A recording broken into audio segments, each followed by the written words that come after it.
За, төвлөрд сайхан уу? Сайхан урж байна. Сайхан урж байна. Сайн яваад ирв. Сайн авч ирлээ. Хөдөөний айл төрийн бус байгууллага. Тий. Хөдөөний айл төрийн бус байгууллага гэж бас гоё шин нэрийн тий. За урж. Ерөөл төвшин. Тий. Амар байна уу та? Амраа.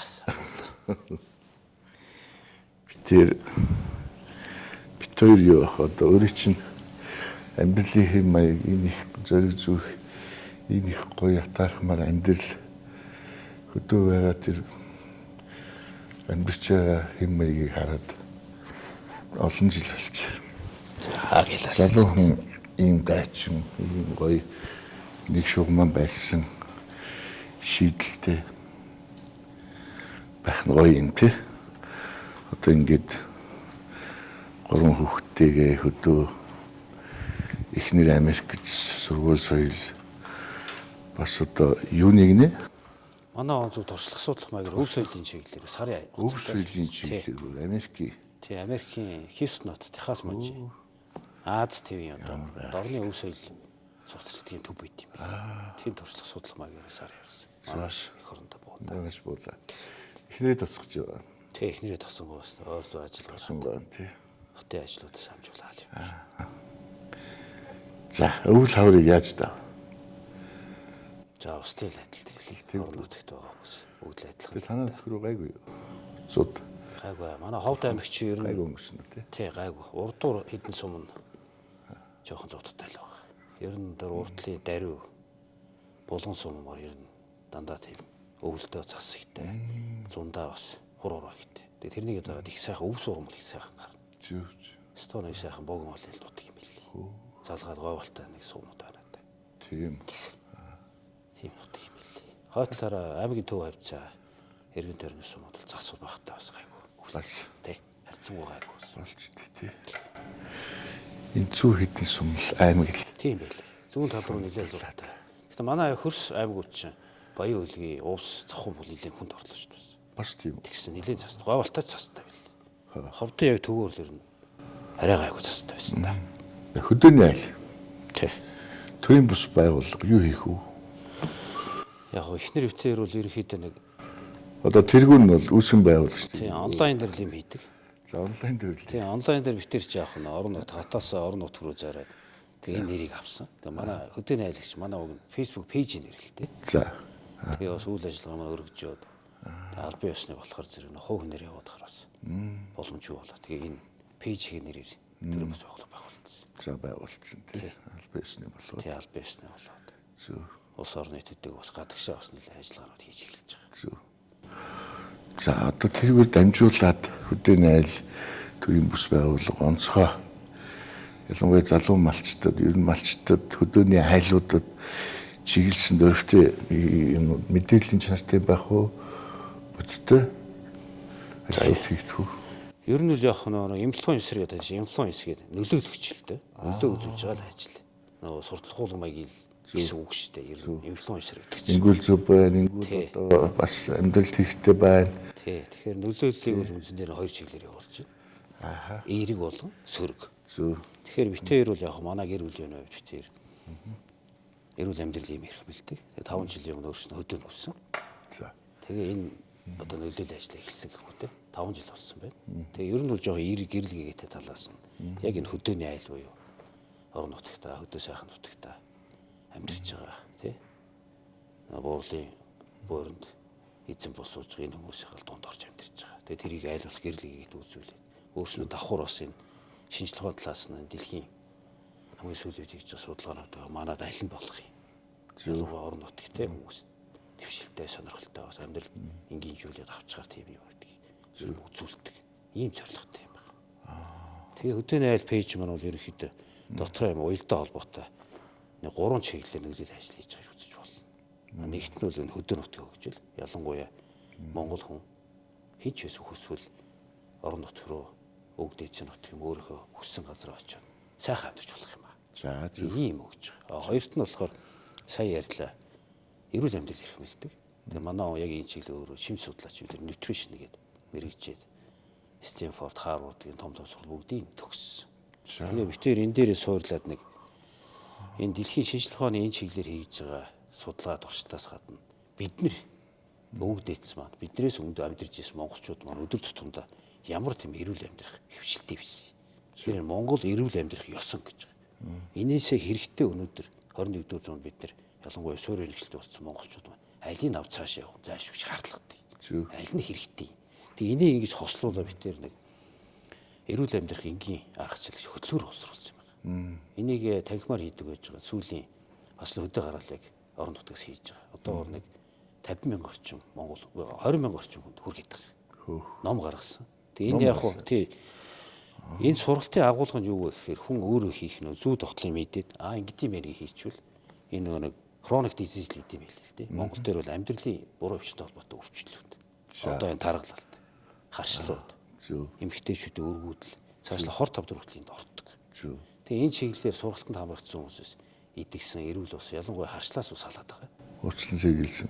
Урьдчилан сэргийлэн нэг нь тусчул байгаа. Бидний бие чинь хэдийгээр ийм буруу хвшлээс болоо өвчлөсөн ч гэсэн хамгийн гайхалтай нь буцаагаад тэнцвэрээ нь олоод хэвнээр уучаа өөрөө ангаачдаг юм билээ л дээ. Хөөе ямар. Тэгээ би одоо жишээлбэл өөр дээрээ яриад байгаа юм бол хөвшүүлэл явж байгаа хүмүүс юм. Өөрөөр ус нь үлрэж харуулаа явж байгаа л да. За одоо бол би одоо жишээ нь 50 настай. Тэгэхээр 50 настай монгол хүн эрэгтэй эр хүн те. 50 саяны хэрүүл. Ямар ч тийм өвчлөлгүйгээр амьдарч болоо л байна л да. Ийм ажил хийж хоёр дахь. Гурав дахь нь юу вэ гэхээр яг хөдөө нутг руугаа хотоосоо зорж очиод амьдраад ирэхээр тэр хөдөө нутагта байгальдаа гараад тэр монгол хүн тэр монгол ахуйд ирэхээр тэр өв соёлыг тийм ч амилт юм гэж. Мэдхээс гадна хүн мэдэрдэм бий. Тийм учраас энэ дээр ер нь юм хийя. Ялангуяа энэ хойч үе залуучууд маань хөндөрчихсөн юм байна. Тэгэхээр өөрсдийнхөө зүгээс ялангуяа онлайн цахим орчинд энэ талын өв соёлоо түгээсэн, ондоочлоо бас нэг хусад усаас ялгарсан юм. Тэр өөрсдийнхөө зүгээс хувь нэмэр оруулах гэсэн. Ийм уялдаа холбоотой юм гурван ажил хийж байгаа. Тэгээ аль аль нь нэлийн үр дүнтэй явж байгаа. Улаанбаатарт хөдөө гарахаас өмнө цагтаа байсан гэж би сонсч байна. Тий. Ер нь яг би бол тэр төрийн тэр цагтаа гэдэг ажил ч одоо байхгүй юм шиг. Яад гинт тэрний болигээд хөдөө тэрвээ тав хүмүүс тэрийг сонирхдаг. Цагтаа болоод яваад. Юу малчин хөдөө гараад яваад гэдэг. Тэр дээр би бол 90 цагтаа ш би удамд амьдсан. Манай ер нь аав талын ясан талын юм уусвал яг л энэ тууруу тусгаар uuсан. За тусгай албан тэгээ дээшлэх юм бол тэгэл энэ цэрэг армийн чиглэлээр явсан хүмүүс бий. Тэгээ ах маань миний төрсөн ах トゥ нар бүгд л тэр чиглэлийн хүмүүс. Тэгээ миний хувьд би цагдаагийн бол 20 жил ажилласан. 20 жил. Тэгээ 92 оны цагдаа. Би цагдаа юм уу? Тусгай тусгаат нь ч байсан сүүл сургууль төгсөөд эрүүл цагдаагийн чиглэлээр хэрэг мөртгөлтийн зохион байгуулалтын эдийн засгийн хүн амны аль аль бүх чиглэлээр л ажилласан. Төвийн гурав ажиллаж байгаа. Тэгээ яг хүний амьдрал байдаг нөр цагдаагийн ажил чи ялангуяа хэрэг мөртгөх ажлын хүндэлтэй. Тийм. Ойр олаасан. Ер нь бол одоо тэрэн дээр би бас тий стресстэй. Тэгээ аав маань ах маань энэ чиглэлээр ажиллаж байсан. Бүгд эрт хорвоос тэнгэр таллаа. Бас. Тэгээ би яг бас энийг л дандаа хуваалцсан юм дөө. Хөлөө хөтлөө ярьж. Нилээ ууж иддэг болсон. Ажлаасаа уртвар хөөгдөө буцаж ууж орж ирсэн юм чи би. Одоо юу гэнэ хүний амьдрал баялаг шүү дээ. Ядраа бүхэндээ. Тэгээ би яг хуу 16 жил болсон байна. 16 жилийн өмнөөс ажиллаа хийж байгаад ер нь архив болиё. Тэгээ аав маань билээхэн жишээ болчлоо. Тэгээ яг уртл сайхан надаас хэдхэн жилийн өмнө ажиллаж исэн. Гялалцж исэн сайхан ах нар гавь явуулж байгаа л тэгэл эрт хорвоос явчихад байдаг. Тэгээ энэний шалтгаан юу байд юм бэ? Миний анзаарснаа нэг энэ арх хэрэглээ хитэрсэн хэрэгэлдэг учраас нөлөөлж нөчд архиа болсон. Тэгээ архиа болохоор хүн чинь чөлөө цаг гарт юм байна. За. Тэгээ би тэр үеэс эхлээд 10 жил гаруй жилийн өмнөөс зав гарах. Би даас англи хэл үтсэн юм байна. Тэр манад их тусуулсан. Тэгээ нэг жоох ойлгодог бол сэтгэлгээ их өөр болсон л та. Ямар шээ. Тэгээд би байж байгаад бас үзэж харж байсан юм дээрээс эрүүл амьдрал ялангуяа тэр цагдаа хүмүүс яагаад богинох наслаад идэв. Энийг сонирхсан юм байна. Тэгээ яг эрүүл амьдралын чиглэлийн лайф коуч гэх хүмүүс тэр яриа судалгаа энэ шим судлалын шинжилгээ ухааны чиглэлийн оглолтууд туршилтуудыг ер нь сонирхоод ойлгодог болчихлоо ш. Тэгж байгаа л ер нь өөрөө яг энэ чиглэлээр ер нь сонирхол. Яг тэр үед одоо гэргийтэйгээ танилцаад оюутан байсан. Тэр үеэр хамтраад энэ чиглэлийн юм хийгээл 20 жил ажилласан салбараас өөр хүсэлтээр хараад тэгээ онлайн арчим битэр одоо юм ихээр гэр бүл болоод 10 жил болж. Яг онлайн дээр бол нийлж юм хийгээд бол одоо 5 жил гарах болчихлоо. Тийм учиртай. Гайхалтай. Тэ? Тэгээ гайхалтайгаас хийж Цагдаагаас гарах шийдвэрээ гаргаж чадлаа. За архикийн стоп болохгүй шийдвэрийг гаргалаа. Тэгээд одоо гэр бүлтэйгээ хандлангуудаа хөдөөний айл болох шийдвэр. Маш олон шийдвэр. Араас нь ингэж хийгээд явцсан байна шүү. Гайхалтай. Одоо та ямар төрлийн малдаг юм уу? Зүгээр л хөдөөний айл юм уу? хөдөөний айл хэрэг яг миний зүг би бол хотод өссөн. За тийм. Бараг гал түлж үзсэн байх хүндий тий. Тэгээ яг хүнд нэг тийм үг байгаа шүү. Хүн нөгөө хийж үзчихэж мэддэг гэж. Тэр л үний юм. Сая ярьлаа хөдөө очиж амьдрал өвс байлыг ямар эрхэм зүйл юм. За Тий. Энэ рүү ордог шиг очихороо тэнд яг жишгийн дагна шүү дээ. Манайх нь малтай. малтай. Нэг азар гадуу байна. За. Тэгээ нэг 300 гаруй бог бий. За. Тий, ойр зур ганц хоёр ус нэг тимээтэй гэх юм. Зү. Тэгээд өөрснөө ерөнхийдөө тэр битээр хувьд л эхлээд 5 жилийн өмнө ойрхон Төв аймгийн Батсан сумд очиж 2 жил амьдэрсэн. Би сонсч ирсэн юм. Тий. Тэгээ ер нь хөдөө өгөөд тэгээд хөдөөний айл гээд пэйж ажлууд нөлөөлөл юм хийж байгаа юм чи ер нь хотын ойрхон биш чинь цонгийн хайрхан дөрөвтэй залгаа шүү дээ. Бор хот шиг шахах газар ойрхон. Би ер нь бүр тэр алс газар очиж амьдэрч үзсэн. Жинхэнэ хөдөөний айл болж гэж. Тэгээ 3 жилийн өмнө битээр Ховд аймаг руу зорчиж дөргөн сумд очиж тэр хар ус нуруу өндөр амьдэрч байгаа. Сумын төвөөс манайх 5 км зайд. Ховд танаа юм уу гэргийг чинь. Манай гэргийн Ховд аймаг. Ховд аймаг. Төрсөн нутгийн дөргөн бол. Хадмын нутаг л та. Зү. Тэгээ тийшээ очиод одоо ингээ 3 жил болж байна. Тэгээ яг чишгээр ер нь бол мал маллахаас гадна битээр бас хараад нөгөө битээр чинь маллахаас гадна нөгөө нөлөөлөл ажил хийх гэдэг чинь гол ажил. Тэгэхээр би бол одоо яадаг вэ гэхээр нөгөө холын хүний өөр юм харддаг. Одоо нутаг орондоо амьдарч байгаа хүмүүс чинь үе дамжин явцсан болохоор яг тэр нутгийнхаа сайн зүйлийг тасчдаг учраас энэ маань сайхан гэж бас харах нь арай багасчт юм уу тий. Тэгэхээр холын хуучаас хүү ийм сайхан байдаг гэд харуулахаар нөгөө хотод амьдарч байгаа гадаад гарцсан хүмүүс нутаг орон тэмүүлт юм уу. Тэгж харагдаж байгаа. Тэгээ манайх руу бол олон чат өвчтийн биеэр ирж уулзсан хүмүүс зөнтэй. Та яри хийсэн юм бүр сэтгэл хөдлөөд. Ингээд нутг руугаа зорио очлоо хөдөө гараа амьдарч юм. Ихэр зүв байж цэвэр агаар хүүхдүүд маань ирүүл саруул ингээд. Тэгээ очиад амьдрахаа яг үний юм байна. Боломжууд их байд юм гэсэн үг. Их байна. Тэгэхээр нэг ганцхан айл ингээд тим хийхэр болж байгаа юм чинь. Битээр тэр хөдөөний айл гэж юм авч явж байгаа. Тэгээд хөдөөний айлаа нөгөө хүмүүсийнхээ гарах дуу хоолой нь болоод бас ингэ сайхан түгээж сайхан талаас нь харуулдаг гэж голлоод байгаа. Зү. Тий. Тэгээ энэ маань яг нэлээд үр дүнтэй сайн хэллээ. Явчихна.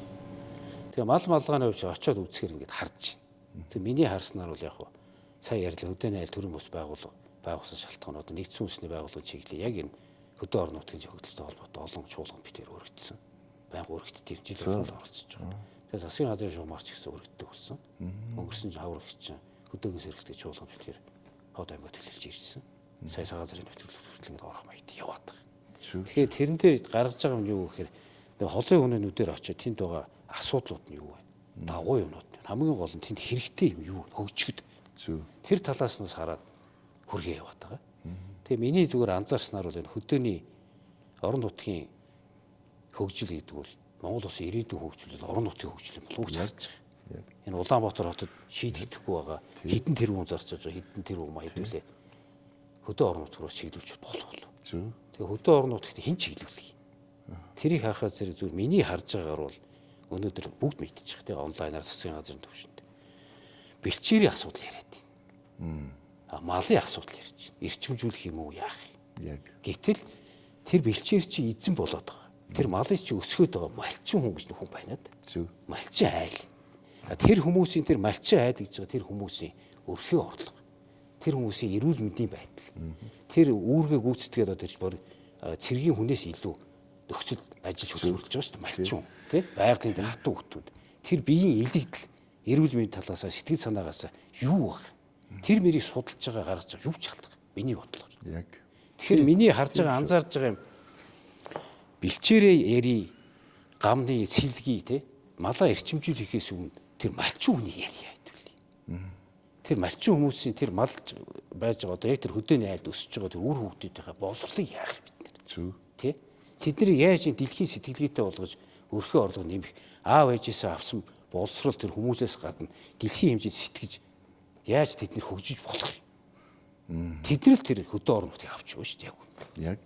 Тимийг би бол харцаад битэрийн одоо сүүлд хийж байгаа бол ерөөс энэ дээр л төвлөрч. Маш зөв. Маш дараалалтай. Тэгээд яг Харсан энэ бай. тий. Энэ дээр харуулсан юм өнөөдөр яадаг вэ гэхээр ялангуяа хөдөө орон нутагт очихоор зөвхөн уламжлалт мал аж ахуй эрхэлдэг тэр ойлголт. Нүдлийн мал аж ахуй. Тий, нүүдлийн мал аж ахуй Уулын эрхлээс энэ гадна жалган өөр байдаг бизнес, нэг малчин өөр айл. салбаруудыг хийж болдог болчих. Яг Тэрийг харуулдаг. Тэр одоо жишээ тэгэхэд дэлхийд одоо гарч ирж байгаа сүүлийн үед яаж их вэ? Дижитал намаат гэж байгаа шүү За. дээ. Фрилансер гэдэг юм тий. салбар гарч. Тэр яадаг вэ гэхээр та хаана амьдарч байгааг хамаагүй. Тий? Уулын яамд очиж сууж байгаад интернет л байж байгаа та орлогож байгаа амьдралаа авч болно. Тэгэхээр өнөөдөр Монголын хөдөө нутагч уламжлалт мал аж ахуй газар тариалангаа авч байгаас гадна ялангуяа Монгол залуучууд хөдөөний хүүхдүүдийг жоохон сэтгэлийг нь өөрчилжүүл фрилансер дижитал намаад хийж болохоор болчихж. Тэд нар маань зүгээр өөрийнхөө мал аж ахуй тэр мянган мэрэгжлийн эзэн гэж байгаа шүү дээ. Зүгээр ахгүй амьдралаа харуулаад контент хийхэд дэлхий танигдчих болно. Тэрийгээ дагаад дэлхийн зах зээл дээрээс зүгээр гар утсаараа хөдөөний хүүхд орлож болохоор байгаа. Бас тий. Тэгэхээр энийг битээр бас амьдралаар харуулж байгаа. Ийм боломж байгаа юм байна. Тэгээ өнөөдөр дэлхий дээр ингээд өөрснөө цахим орчинд юм хийж байгаа болохоор судалгаа анализ хийгээд байлт битэрч. Тэгээ харж яхад юу гэхээр дэлхий одоо тийм үг явуулчихлаа шүү дээ. Эргээгээд хүн төрөлхтөн чинь байгаль руу тэмүүлээд байдаг. Тэгж байгаа. Тэмүүлэхээр байгаль байхгүй болсон. Байхгүй. Өнөөдөр солон авах хүн байж болно тий. Долларын тэр бумт хүн байж болно. Хүсээд манай одоо захын Монгол биш хөдөөгээр 0.7 авч чадахгүй шүү дээ. Газар байхгүй юм шүү дээ. Гэтэл өнөөдөр Монгол ямар боломж өгнө гэхээр хүн хүсэх юм бол одоо битэр хийгээд байгаа үйлдэл тий. Хөдөө орон нутагт аав ээжийн нутагт өвөө эмээхийн нутагт хүссэн газар очиод хөнхөө хөөцөлтөд ямар ч мөнгө зарлахгүйгээр эрхийгээд байгаа газар авч болно. Тэр газар дээр нь интернет нь байж байгаа сони юмнуудыг хийж болохоор байгаа. Цэвэр агаар нь байна. Хэдэн сая үнэтэй хүмүүсийн хүсэд олдохгүй юм чи манад байна шүү дээ бид нар. Тэгэхээр миний зүгээр хараад байгаа бол энэ газар доорх шин Монгол орн чи өөрөө хөдөө орн нутагч деваач гэж үг баг. Тэр бизнесийн хамгийн таатай орчин. Зөв. Тэгэхээр тэр талаас нь бас сүүлийн үед л жоохон төлөвлөлт харуулж байгаа. Гайхалтай. Тэгээд танах малаа одоо хөлсний малчинтай байдаг юм уу? Ямар байдлаар явж байна? Аж ахуйгаа яаж авч явах вэ? Би үл яг сая хэллээ очиод би Батцанбурт 5 жилийн өмнө очив. Хайр бол одоо энэ чиглэлийн огт өөр бүр одоо шийд юу ажил хийгээд байна шүү дээ. Тий. Одоо мал дэлэндэд явахгүй байх гэсэн юм шүү дээ. Аа. Эцлэлд нөгөө адуу малын чинь хин нарцааш нэхүү. Одоо молоо би одоо сүүлийн 4 жил яг өөрөө малж байгаа. Хөөцөө бас Тий. Яг зонд бэлчээрт гаргаж өгүүлбэл бүгд одоо тэгдэг болсон байна шүү дээ. ажил юм яах вэ? Яаж орлогч вэ? Яг малаас бол ерөнхийдөө бол яг авж байгаа нь би бол яг миний хийх ёстой юм бол яг тэр орчин тэр орлого гэж харуулсан тэр малж байгаа орчин ийм сайхан юм а гэдэг талаас нь харуулах бодлого бариад байгаа. Тэгээ малаа бол би бол малаараа бол сүүлийн үед л яг бартер бизнес хийж байгаа. Миний харснаар бол яг мал гэдэг бол нөгөө жоох эрсдэлтэй бизнес байна. Тийм учраас ерөнхийдөө үл хөдлөх үүрэг болох маягаар жоох байр сайтай газар дээр бартер хийж бас газар авч байгаа зүйл байна. Өрхөө орлого нь тийм. Тийм бай. Тэгээ өрхөө орлого битээр ерөнхийдөө захим уламжлалт маяг хоёр юм дээр яваад байгаа. Тэгээ битээр уламжлал тэгээд уламжлалт бизнес захимд жоохон хөдөлгөөр бартер солио солио хойлоо. Тэгээ нэг өөр аймаг маяг солио. Өнхөө маягаар. Их тийм ухаан зарж байна шүү дээ. Бог бол ерөнхийдөө битээр горонд зогоод яц. Тэр бусдаар юу нядлал нуулуур самнаал бариад гүгээд ажиллаж хийхгүй. Яг ойр зүр тэр нэг 300 юмнаас нэг 200 ямаа аваа тэр мөрийн ноолрол авчихна. Хавлаа. Тэгээ ерөнхийдөө бол тэр баг малаа бол нэг юм өрхийн орлого тэгээ бас нэг нутагт байгаа болохоор хөшчүүл аваац тэрнийх хэрэгцээ бид нэр өөрснийх хэрэгцээ бас нэг эко баталгаатай хүнс хэрэглэх маягаар явж байгаа. Орлогч нь хүрч гэн үү эсвэл илүү гарч гэн үү боломж юм байна. Боломж ийм одоо хэлбэрээр боломж. Яг миний яг наад харсан дээр би бас ярих гэж бодоод байгаа. Манай хөдөө гарсан шалтгаан асуух гэдэг нь та нар бол одоо байшинд амьдарч байгаа шүү дээ. Тий. Би яг барьж ихийг чи хараад лээсэн. Энэ өвлөд би яг Монгол ихтэй үлдсэн. Тэгсэн үү? Тий. За тэр ч хүний өөрийнх нь сонирхол. Тий, сонирхол. Байшин тухай бодвол байшин дээр байна. Тий, тухай бодвол тийм. Наад дээр чинь за ярий. Наад дээр чи яах вэ гэвэл тий. Тэгээд би нэг юм асууад. За. Чи бол одоо бусд малчин за яг одоо би чамайг малчин гэж бодъё. За. Малчин хүн. За одоо нэг хэдэн адуутай байна. Бас нэг цөөхөн тэмээтэй. 300 баг малтай. Тий. За өөрт бол ингээ яриач юм бол тийм дараа болохгүй шүү дээ. Ачаалгүй. Ачаалгүй. Тэгсээ 3 хүүхэдтэй нэл хүүхэд байна. Тэгээд одоо гоё одоо хэдэн өрөөч гэдгийг гоё байштай амьдарч байна. За өөрийнхөө дураараа гэрлэгөө гэдэг бас тэндээ үйлчж болж байна гэх чинь. Гэтэл эндээс олж тэнд зарцуулж байгаа хөдөлмөр өөрийгөө одоо тэр зориулж байгаа, бие хаагаа зовоож байгаа, дарамтанд орж байгаа, зээлийн дарамтанд орж байгаа, одоо даарч хөрч байгаа гэдэг ингээд элдвээ юм биш энгийн малчин айл. Одоо ч тоолж барахгүй зовлонгийн далай байна. Тэгж олдог юм ноолуурын үе, махны үе нэг жал хэдийн одоо ноолуурын ханшин ашиглаж байгаа юм олж шít. Тэгээд өнгө орохгүй. Тийм үү? Одоо ингээд л одоо дарлагтал яваад байна. Дарлагт гэдэг чинь бол олон хит их олон мал дарлуулж байна. Хит их зээлийн хүүн дарлуулж байна. Тийм үү? Уур амьсгал одоо энэ цасцууданд дарлуулж байна. Ингээд чиний түрүүчийн хэлдгээр нөгөө биегүү болоод ингээд хэцүү болж дуусчих шít. Тэгээ би энийг хэлэх гээд байгаа чи бол ухаан зараад яг л над нэг юм тэдэн юу хэрэгтэй гэдгийг олоод авчихсан. Мэдсэн. Орж байгаа өрхийн орлогоо одоо хэмжээд амжааг нь мэдсэн. Нэг ийм хэлбэлжид би тэд амьдрал болж байна. Тэгээд цаана чөлөөцөг гарч байгаа учраас тэргээрээ одоо бусдад нөлөөлөх, бусдын амьдралыг сайжруулах, дэлхий рүү гарах энэ их гоё зүйлийг хийж чадчих шээ 50 настай хүн одоо ийм зүйл хийгээ явж. За малчид юу цаашдаа яаж амьдруулж байгаа вэ? Одоо яг чиний энэ байдал дээр болвол 5 хошуу малыг 5 хошуугаар нь одоо үржүүлэх гээл тамаа цах хэрэгтэй юм уу? Зөвхөн нэг сайн үйлдвэрийн үхэр одоо маллаад тэрнийхээ ашиг шимийг тооцоод хөнгөн амьдрах ёстой юм уу гэдэг имэйл би чамаас асуух гэдэг байхгүй ингээ хөвөөд яг одоо чиний энэ хажууд амьдралын хэв маяг дээр чинь чамд бол харагдаж шít. Өөрийгөө битгий нэг зовоо. Битгий 50000 мал хийж их гэдэг. Битгий холон мал үржүүлээд тийм үү? Битгий тэр өндөр хүүхдээ зээл аваад гих зэрэгээр одоо чиний малчтай зөвлөгдөж. За тийм. Тэгээ саяны яг энэ асуудал дээр өнгөрсөн жилийн дээр засгийн газраас зохион байгуулсан хөдөөгийн сэргийлт чуулган дээр намайг панелист гэдэг илтгэл тавих юм гаргасан. Ямар гоё. Тэрэн дээр би яг саналаа хэлсэн юм. Яг энэ асуудал дээр. Энэ мянгат малчин гэдэг энэ шагнал урамшлал болооч. Зөв. Мянгат малчин гээд ирлээд идэг. Сэрүү орлоо намраас эхлээд өчнөө мянгат малчинтай сумд сүү болтохгүй байна. Та боддоо. За. Хоёрдугаарт нь яадаг вэ гэхээр нэг мянгат малчин айлын өрхийн орлого дараа хавар ихэд ямар ч нэмэгдсэн юм. Яг таны хэлж байгаа. Бараг хүүндээ даруулах эргийг нь хаалтчлалтай байгаа даа. Тэгэхээр энэ мянгат малчин гэдэг тоогоор уралддаг юм болоод цаашлаа бэлчээрдэ халдаа очиж тэр малчин айлын өрхийн орлого нь өнгөрсөн жилээс хэдүүгээр нэмэгдсэн. Зөв. Тэ? Тэрийгэр нь ядаж дүгнж болтгүй гэж саналаа хэлсэн. Мэдэн доо. Яг тийм. Тэгээ яг таны саяны ярьдгаар би бодит амьдрал дээр нь амьдарч байгаа учраас одоо та одоо бизнес олон жил хийсэн мэдчихэж байгаа. Бизнес гэдэг зарлагаасаа орлогонд авч явах хэрэгтэй. Малчин хүн дээр миний анзаарснаар хөдөлмөр нь нөгөө малаас авж байгаа ашиг шимээсээ бага байх хэрэгтэй. Ядаж тэнцүү байх хэрэгтэй. Тэгэхээр таны хэлдэг нөгөө нэг мал дагсан мал гэж нэг амар дарамжилж байгаа шилдэг байх шүү дээ. Бараг зарим тийм байна. Нөгөө 5 ушуу малтай. Би одоо бодит жишээ ярив. Дөрвөн сум дээр л ярив.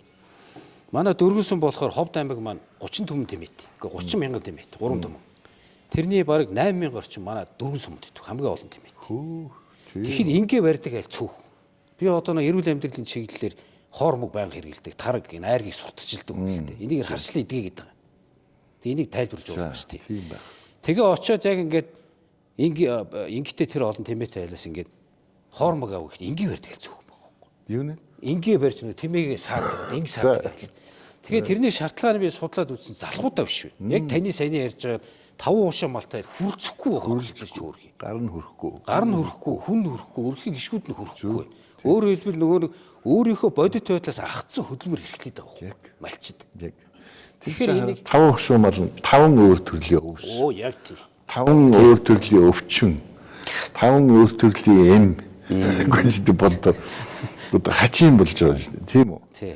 Тэгэхээр зэрэг бол за тэгээд цааш нь. Тэгээ тэрэн дээр миний анзаарсан юм яг өнөөдрийн зүгээр хотод суугаад утас ухаж байгаа бэлчээрийн малаа бид нар авч явах хэрэгтэй үе уламжлал ярих амарх уу. Яг тэр бэлчээр дээр явж байгаа түрүүний ярьж тэр бэлчээрт эзэн болоо тэр малуудад чи өсгөө бидний идэж уух дуртай махыг бэлдэж байгаа хүмүүсийн тэр хүнд хөдөлмөр эрүүл мэндийн байдал тэр хүүхдүүдийн боловсрол нэг орхитод байгаа юм чинь яах юм бэ гэдэг нэг нөбөт байгаа шүү. Яг. Тийм учраас яг тэр бодит амьдрал дээр би очиод дунд нь амьдраад таны хэлээр бас арай өөр гарц хараад байгаа хүний хувьд хэлэхэд малыг тэр ашиг шимийн өндөр болгох хэрэгтэй. Одоо жишээ нь яг бодит жишээ шүү дээ. Нэг ямаа аваад үзье.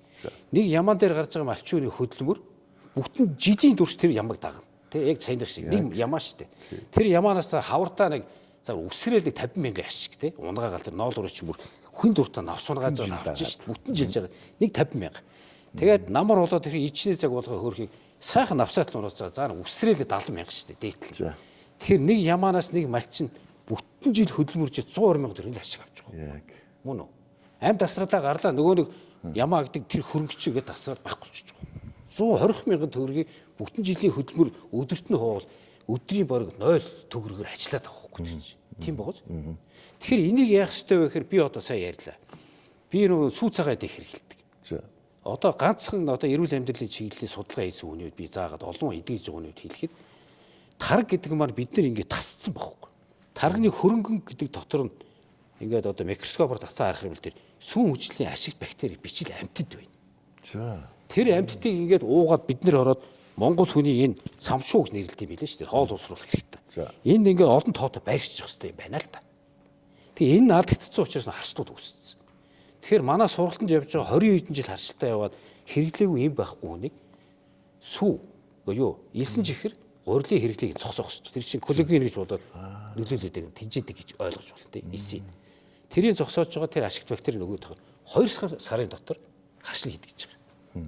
Энэ бодит шинжилгээ ухааны судалгаатай зүйл байхгүй. Гэтэл Монголд бүр хэдэн мянгат малч.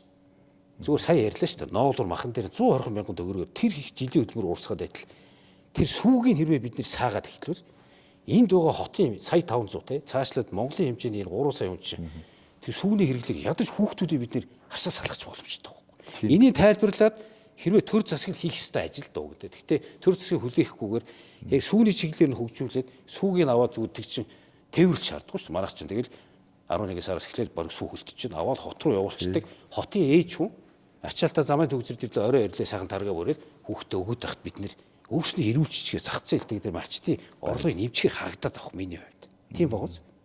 Тэгэхээр яах ёстой вэ гэхээр би энэ дээр сонирхож үзсэн. Манай баруун тал руу ер нь мал сүргийн 5 ушиг мал сүргийн бүтцийн дийлэх ямааш бүгд мэдчихэж байгаа. Ямаа дээр бид нэр ноолор махнаас гадна хэрвээ сүүний чиглэлээр нь ашиг авч гэх юм малчин орлогыг малчин хүний орлогыг 90% хөнгөвчлээд эргээгээд ашиг 90% нэмж болох харагдсан надад. Бодит судалгаа шүү миний хийсэн. За ярий. Боломжтой. Богоос хаадаг. За ямар таргамарг ууж хэрэглээ. Энэ нааш байхгүй болчихсон билээ шүү. Төв аймаг байхгүй шүү. Бүгд тэгээ боорцсон чихэр тавьдаг болчихсон. Мянгат маш холбод саана богоос хаахгүй. Тэгэхээр тэр ямааг саахад нэг 200 г суугч тий. Монгол ямаа. Тэр зөвхөн 100-ны хувилэрж яваад дуусчих. Тий. Гэтэл тэр ямаагны сүүгийн дээш нь нэг ямааны сайлыг нэмж болох уу? Тий. Тэгэхээр энэ оролдогыг нь хотын хүмүүс янз янз альпи юм аа би бүгдийг судалж үзсэн. Манай нутаг оронд эрс төр шуурч аль нь нутагших уу тий. Ашиг шим нь аль нь тохирох уу? Тэгсэн чинь энийг чи хийгээгүйс манай хийсэн юм би. Социализм үед яг энэ сүүний чиглэлийн тулмуу хөхт ямаа гэж үйлдвэр бүр тусна гаргасан байна. Тэгээд цөм сүргийн Завхан аймгийн Дөрвөлжин суманд, Говьалт аймгийн Шарх суманд барьж исэн юм билий. Тэгээ алдагдаа явцсан тэр ямаа яадаг вэ гэхээр сайлан дээр 800 г сүүдэг. Тэгэхээр энэ ямааг одоо жишээл Баян үлгийг хийж байна. Манай Казак хүч айхтар шүү дээ. Ажилтаа хүмүүс. Ажилтаа. Нөгөө нэг альпи ямааг энд орон сууцнд байлгаж байгаа эрлиз зүйлээ гарах нэгдүгээр үе эрлизэн зүгээр намар хөлдөж хүч чинь гэж байгаа юм. Тэгэхээр нөгөө сүү сайд авахаасаа илүү нөгөө гараа даарах юм бол сүүний ашиг байхгүй татарч гардгүй юм билээ. Тэгэхээр яах ёстой вэ гэхээр би зүгээр харснаар яасан чинь ойрхоо хөрш байна. Казакуд хийснийг харлаа. Оросын тэр Русская Белая гэж бүр тусдаа үйлдвэр байна. Бүр Сибирийн асах 50 градусын хүүхдэн дүүр гадаа пинтиг Монгол маш шиг байж. Тэрийг авчираад нөгөө тулмуу хөхт ямаатай эрлиз жууж гаргачих. Сайлан дээр литр 300 гэж. Ямаа штэ та боддоо. Ямаа. Тэгээ та хамгийн сонирхч Баян үлгид биш штэ өвөл гүүний айрг хүчдэг байхгүй. Би тэг яагаад очив тэг гүүний айрг байна. Тэг яг хөлдөөд юм болов гэжсэн бүр шинээр. Тэгсэн чи тэр чи зүгээр даагаар хүлцээ саагаад гараад идэв юм штэ гүүч. Хайш. Тийм. Оо мөн үү. Тэгээ энэ дээр би харсан юм юу вэ гэхээр тэр сүү одоо энэ зах зээл нь бэлэн байна. Ингээ учгийг хооронд нь холбоч хөдөө хотын хэрэглэгчд нь бэлэн байна. Эрүүл мэндийн асуудалтай хүүхдүүд нь байна. Малчт маань нөгөө нэг зөвхөн мал ноолор авдаг ямаа нь байна тий.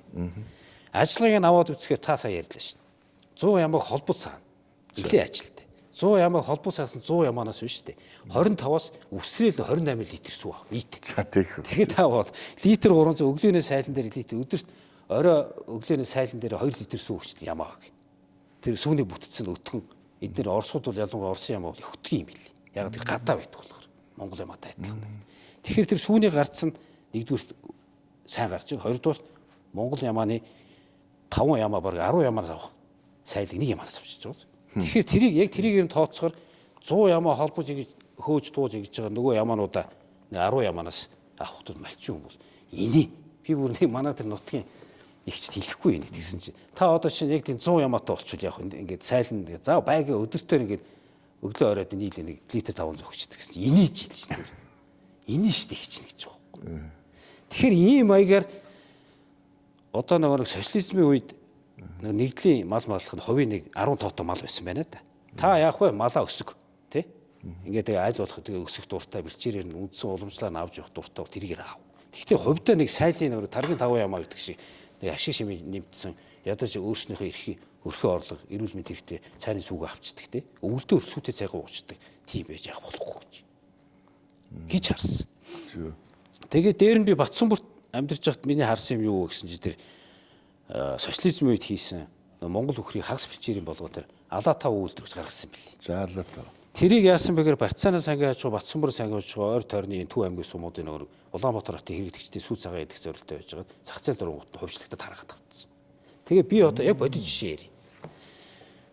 Найдмид гэдэг нэг эмэгтэйгээс би манайх сүү авдаг байсан. Найдмид 4 хүн үнэт. Цэцэрлэгийн тоогооч идэх сум юм. 2 үнэгээ 11 сарын сүүлээр хиймэл хийлтүүлгээр холцоо туглуулчих. Туглуулаад тэгээ пинтээ тэгээ сумаараа тэр цаатлын уйлант яам гэж тэрний наагур сумаараа ногоон тажил тарьдаг байхгүй. Тэр болохоор ингээд тамаатсан ингээд буланд нэг хэдэн жохон гагац ногоон тажил тарьчих. Ногоон тажил. Тийм. Тэгээ хангаа газар болохоор хадлангаа аваад авах ногоон тажил бэлчихдээ юм. Зүг. Тэгээд өвөлдөө ерөнхийдөө нөгөө 11 сар тугалсан 2 үнэгээд төлхөө саагаад нөгөө 2 бюро болцсон дугуйлтаар сүү татарсан ч гэсэн гүхүүлээ саагаад байна ус. Сүү өгөөд нь шүү дээ. Тэгээ ингээд харж явах тэрний тэр эрдий зүнэв шүү дээ. 3 тугалцсан үнэ бол доотл 8 литр өгчлээ. Өглөөний зөв ганц сайлан дээр шүү дээ. Тэгэхэд тэр эмхтэй өглөө босоод цэцэрлэгийн ажлыг хийж байна. Орлого байна да цалин. Тэрнээс гадна тэр 4 хүн үнэгээр эдийн засгийн гэрэлд оролцсон байна. Ашигтай болцсон. Өглөөний 2 үнэгээ голцоо саалаа ихт 15 литр сүү авлаа. Манад 5 литр худалдчихлаа. Орлогочлаа тэнд. Тэгээ 10 литр нь яадаг гоо тэнд байгаа айлууч яг тэр фермерээр амьдардаг учраас энэ том Улаанбаатарын сүү компаниас хүлээд энэ сүү цагаан бүтээгдэхүүн чиглэлийн үйлдвэрүүд бүх хүмүүс тэндээс түүхий таавдаг. Машинууд хүрээд ирдэг зарчна. Оройд нягт өдөр 30 литр сүү борлуулж байгаа. Тэгээ хажуугаар цалин авчдаг. Орой ажиллаад харж дахиад оройноос айл хийж байгаа. Тэгэхээр ийм маягаар бид нар ялангуяа малчин яг тэр өөрийнхөө үндсэн хөрөнгийг өөрийнхөө хөдөлмөрийг багасгаад хөдөлмөрийг багасгах гэдэг нь юунд хэрэгтэй вэ? Таны эрүүл мэндэд хэрэгтэй байхгүй. Илийдэл баг бол. Тийм бооц. Тэгээ ашиг нэмэх юм боломж байгаа. Тэгээ би яг энэ чиглэлээр одоо эхнэр өвтөр ер нь өөрснөө контент хийхээр нэг 2 ямаа яг 2 үхэн дээр үзүүлнэ би. Зөв. Яг үзүүлэх гэж байна. Тэгээд тэр орлого нь хэд вэ? Орлого зарлах хэд вэ те? Олондоо биш юм аа. Олондоо биш. Олонтоо биш. Тий. Таныг тэр мянган малчин зүгээд тэр хөдөө гадаад байгаа явж байгаа энд байгаа уцаа ухаа сууж байгаа мэдэхгүй шүү дээ. Таны зүгээр маллаа бэлчээртэй эзэн бэ уламж малаа аваад явж хэлхээс тэдний тус нэмэр юу ч байхгүй. Та илэгдэн үр хөвгт чинь тэр өрхөө орлого нэмжвэл танд хэрэгтэй. Яг цалингийн илүү төтө банкны зээлгүүгээр манай малчид зүгээр тэр юун дээр жоохон бодоо нэг тэр эрчимжүүлэх нас жоохон чанаржуулж чад. Чанаржуулж. Боломжтой харагдаад байгаа байхгүй. Би өөр тэгж л харж байгаа. Мянгат малчин одоо уламж нэмэгдэж байна. 2000, 3000, 4000 энэ ч удаа аль хэдийн болцсон шүү дээ. Одоо яг энэ нь бол бас нөгөө малчтыг буруутгаад бас биш байгаа. 200 ямаатай л хаан банкны зээл авч чадахгүй байхгүй. Төлж чадахгүй.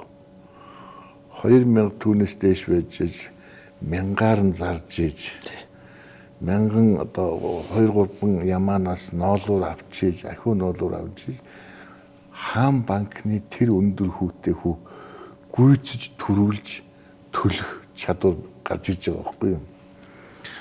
За энэ бол одоо асар буруу тогтолцоо гэх юм уу.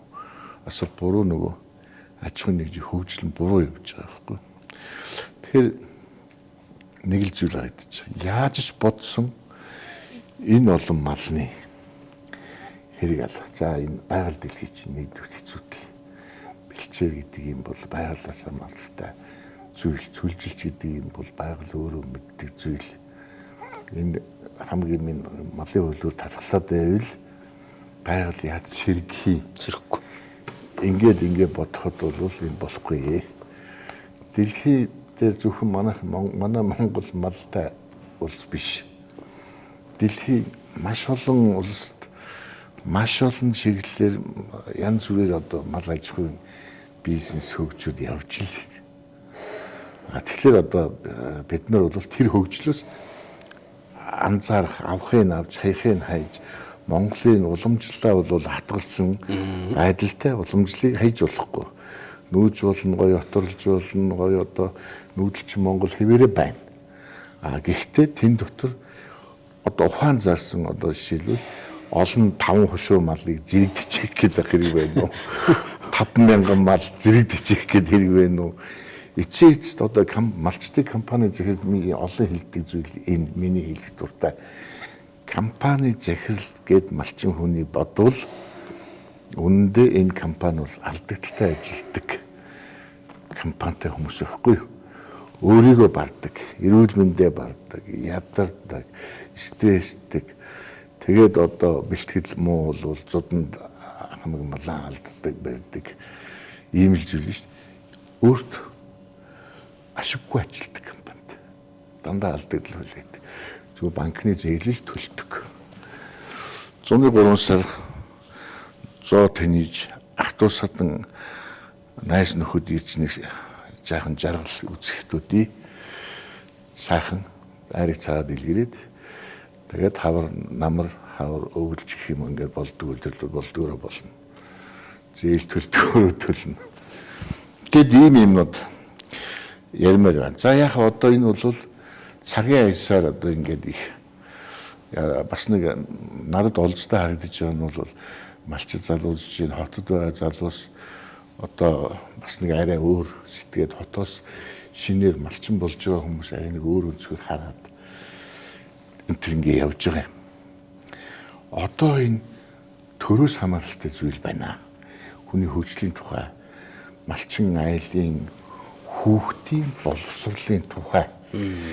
Энэ хүүхдийн боловсрол гэдэг юм бол одоо чи түрүү хэлж шít. За малын төрийн эмчийн одоо төрийн мэдлэл байна. Ингээд үндсэн хууль мөлөнд байна. Ингээд тэр үндсэн хуулинд орцсон. Малчин гэж тэр бие хүний эрүүл мэнд, эмнэлгийн үйлчилгээ, тэрний хөгжил, тэрний ирээдүй энэ орлого талаас юу ч төрөс юм байхгүй. Байхгүй юу? За тэгвэл за малчин хүнээ бол гэхэд малчин хүний хүүхдийн сургалтыг шийдэхст төрөс гарцаагүй. Жишээлбэл Америкт бол фермерийг яаж цусан суулгаж үр хүүхдээ өвлүүлдэг. Манайхаар бол гэрээ хүмүүжил гэж ярьдаг байхгүй юу? Гэтэл гэрээ хүмүүжлээ яг эд авах насны дээр нь 6 настай нь сургуулиуд ирээд явчихж шít. 6 настай хүүхэд сургуульд ижин хажууд нь байхгүй л яаж яах. Ижин хүүхдэд дагаад явчихна. Тэгээд гэр бүл хоёр талт. Гэрийн эзэн нөгөө 50000 малтайгаа нөгөө 5 хошуу малтайгаа юу нөгөө хүн хүч байхгүй. Хүний амьдралын хойно гэр бүл нь одоо хажуудаа халуун бүдлийн хоолоо хийгээд ам бүл одоо бүтнээрээ аз жаргалтай инээд хөөртэй бүтэн амьдраад байж ах ёстой байтал төрөөс хүүхдийн салгаад гэр бүлийн салгаад хоёр тастай хүүгээ өлчиж шít. Ийм бич болохгүй ш. 6 настай хүүхэд гараад тэр хүүхэд ингэж явсаар агаад суус мүсээ төгсөд тэгээ бааранд үйлчлэгч болоод эсвэл нэг сумын тайзан дээр хошин шиг тоглоод юу малч ухаан тэр юу ч байхгүй, өвлөгдөх юм байхгүй. Ингээд хамгийн эцсийн бүлэгт бол оноо хүүхдтэй өвлгөлөх нөгөө хүүхэд нь байхгүй. Нөгөө хоёр гэр бүл маань бас айгүй салцсан юм байдалтай. Энэ бол яг бодит амьдрал шүү. Одоо яаж энэ сэдвүүн их муухай эвгүй. Гэхдээ бол яг энэ бол бүр 30-40% таа болсон гэж. Үнэ. Тий, энэ бол маш их газар авч байгаа зүйл. Тэгэхээр зэрэг одоо малчин хүмүүсийн хөгжлийн тухай төрийн бодлогыг маш өндөр төвшөнд тавьж хууль дүрм элдв юм гаргахгүй болохгүй. Чи одоо ингэ бодоо. Энэ одоо ингэ чи бол маш олон зүйлүүдийг мэдээд авцсан одоо ийм байх гаргалгыг мэдэж штт. Яг малчин хүний амьдралыг сайжруулах тухай бодоход шууд төр орж иж байгаа юм. Төр хэрэгтэй. Төрийн бодлого хэрэгтэй. Зээлийн хүү ер нь одоо баг хүүгүү урт хугацааны зээл өгж өрх болгоныг одоо саний ярьдаг 4 үхс саадаг. Тэрний чинь гараараа шовторох уу зүгээр ганц юм юу хийгээд жижигхэн төхөөрөмж зөв сүүгийн саах гэх чинь жижигхэн өрхийн үйлдвэрлэл шүү дээ. Инхээр мөнгө хэрэгтэй. Гэл ингээд дамжаад явчихж байгаа. Ийм зүйл. Чи юу гэж бодож байна? Тэр үнэ. Тий. Төр засгийн бодлого буруу байгаа учраас таны хэлдгээр малчтал нөр банкны хүн дарлуулсан учраас тэр малын тагоо өсгөж байгаа. Хамгийн их нөлөөж байгаа зүйл тэр мөн. Мөн багхгүй. Яг саяны хардгаар нэг жоох өөр хараад энэ цаг үеих өөр болж байна. Тэгээд бид нар чи одоо нэг социализм үеч биш тэр 13 дугаар зуун биш шүү дээ. Өв соёл мэл гэж ярьж болно. Гэхдээ хүний хамгийн чухал юм юу гэх нэг номерт нь малчин чи хотын хүн чи эрүүл мэнд байх хэрэгтэй байхгүй. Тийм ээ. Ажил хөдөлмөр эрхэлж байгаа бол тэр ажил хөдөлмөр дээр өөрөө зохицоо тэр эрүүл мэндийн байдлыг бодох хэрэгтэй. Дараа нь тэр боловсролын асуудал болох гэж ойлгоод байгаа байхгүй. Би чинь тэр хөдөө орон нутгад амьдарч байгаа шиг дэлхий рүү одоо ерөнхийдөө Instagram дээр сурлаа гадагшаа юм хийж байгаа би. Нэлээд амжилттай явж байгаа. Тэгээд тэр чиглэлээр буцаагаад ингээд судлаад үзэж байгаа учраас өнөөдрийн бидний амьдарч байгаа 21-р зуунд дэлхийн хөгжил хаашаа явж байгаа юм. Малчин айд хөгж хэрэгтэй байхгүй. Өнөөдөр бид нар ямар цаг үед ирсэн бэ гэхээр тэр мэдлэг гэдэг шаланд унтсан шүү дээ. Та өсвөл гар утснаас ямар ч мэдлэг авч болно. Зөв тийш. Өнөөдөр юугээр хүн амьдарч ирэхээр мэдлэгээс илүү хүн чадвараар амьдрэх болсон байна. Та сая яриан дагуулаа цагдаа явж ижил ингэ явж идэг гэж.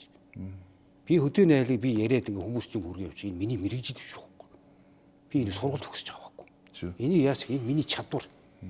Би өчнөө ингээ чадварыг хүн яаж авдаг вэ гэхээр өөрөө хийж үзэж алдаж онж туршлагаж чиж хүн чадвартай болдог байхгүй.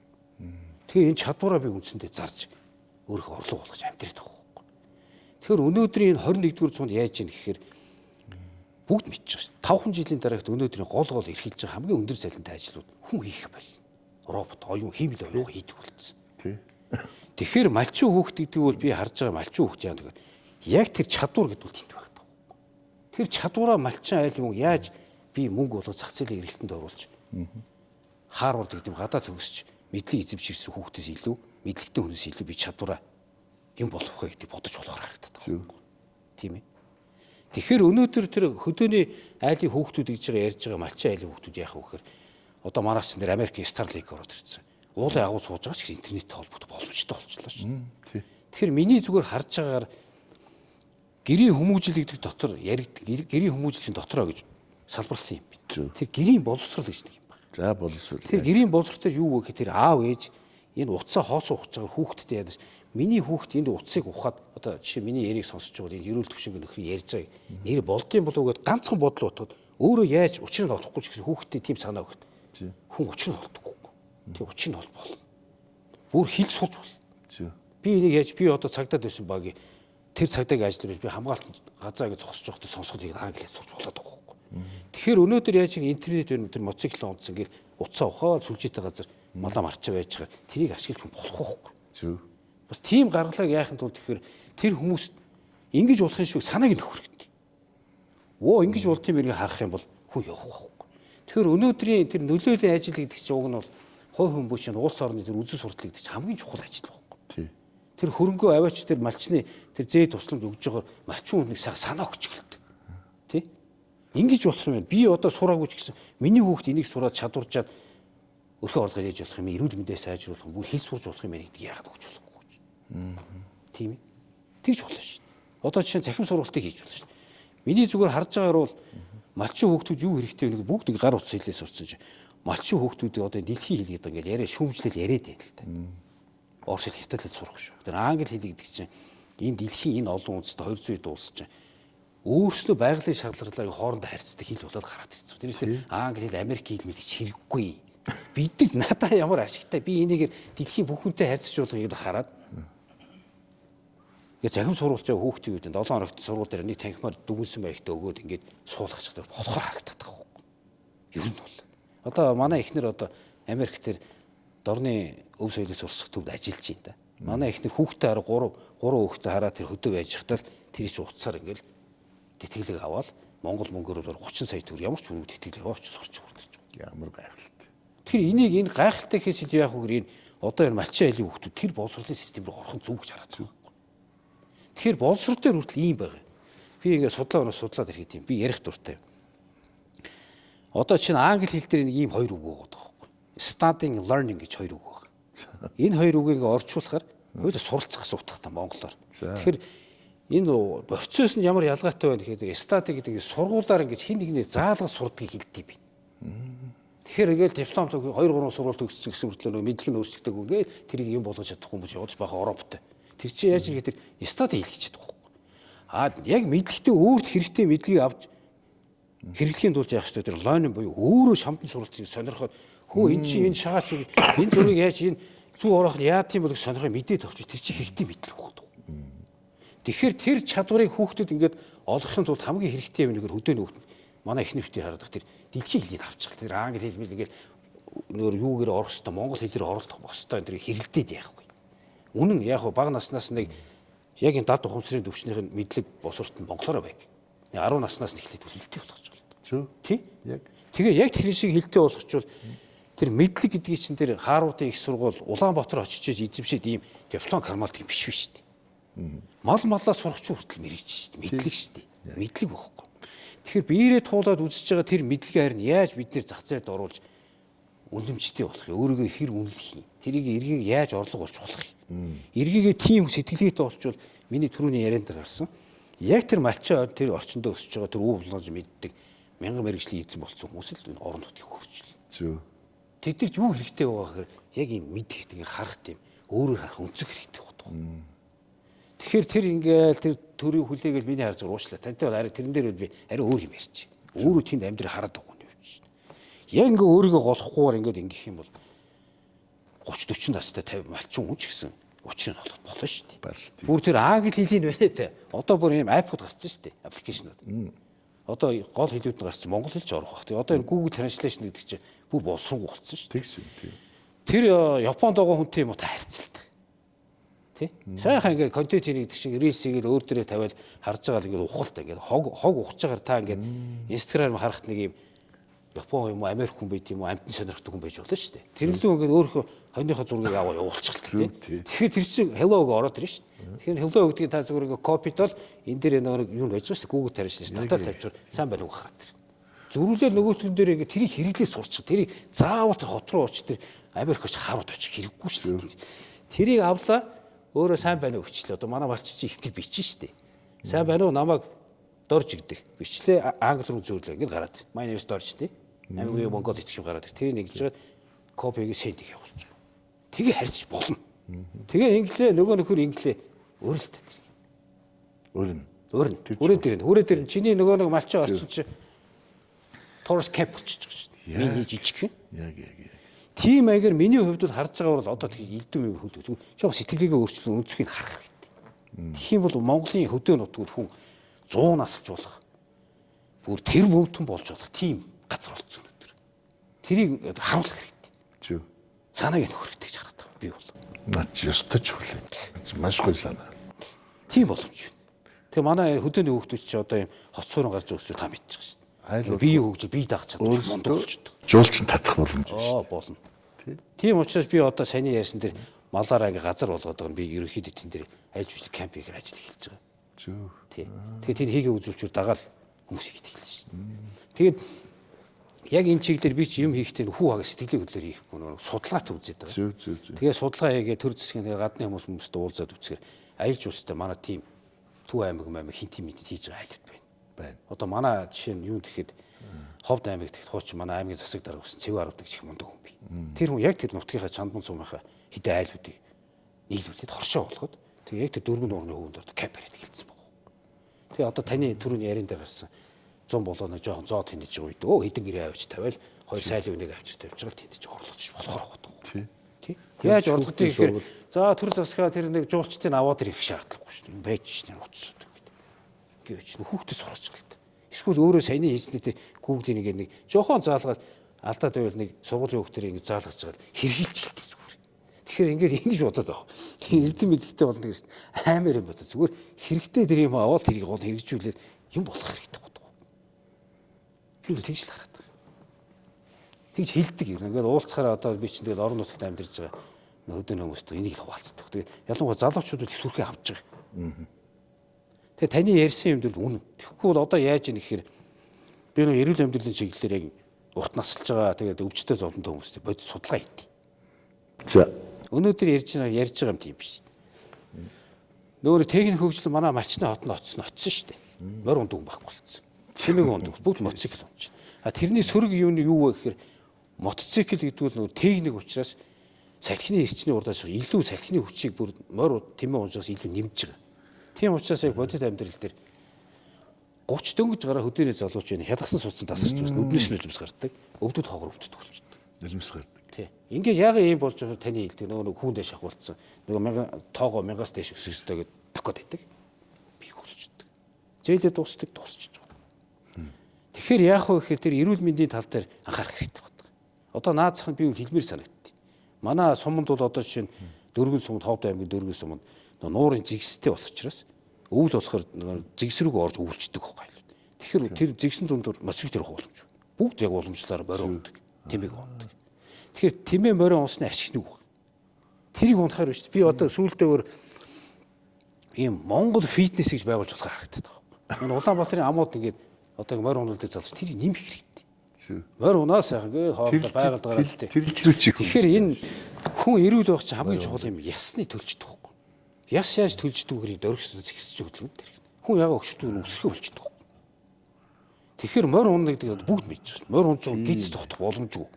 Яа. Тийм бооз. Тэгэхээр ядаж тэр залхуураад ингээд нааш цаашаа тавьж байгаа зүгээр морь унаа явж байгаа чиний биецээ сэгсчүүл ядаж энэ өвдөд тохооч муутахгүй найз. Тийм бооз.